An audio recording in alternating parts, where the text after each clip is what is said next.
কেউ একজন একটা লেখা পাঠিয়েছিল এরকম যে, রব তুমি যখন আমাকে ব্যস্ততা দিবে তখন এতটা ব্যস্ততা দাও যেন আমি ঘুমের কথা ভুলে যাই, যেন আমি এতটুকু ফুরসত না পাই আমার নিজেকে দেয়া। আর যখন তুমি আমাকে অবসর সময় দিবে তখন তুমি আমাকে ঘুম দিও, আমাকে এতটা ঘুম দিও যেন তোমার ফরজ নামাজগুলা কাজা না হয়। কথাগুলো শুনতে বেশ ভালোই লাগে, তবে কথা হচ্ছে যে মানুষের জীবনটাই তো আসলে একটা ডিসিপ্লিনের উপরে থাকে। মানুষের আসলে ব্যস্ততম সময় এতটাও ব্যস্ত হয়ে যাওয়া উচিত নয় যে নিজেকে সময় দিতে না পারে। এতটাও অবসর হওয়া উচিত নয় যে অবসর সময়টা পুরোটাই আসলে ঘুমে কাটাতে হয়।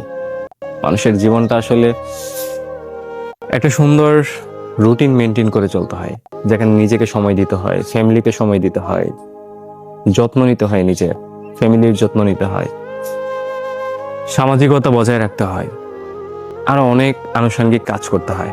এই জন্য জীবনটাকে জীবনের মতো উপভোগ করতে হবে। জীবনে বিষাদ আসবেই, খারাপ লাগা কাজ করবি, ডিপ্রেশন আসবে, সেগুলোকে পাশ কাটিয়ে রেখে শুধু সামনে বিরামহীন এগিয়ে চলতে হবে।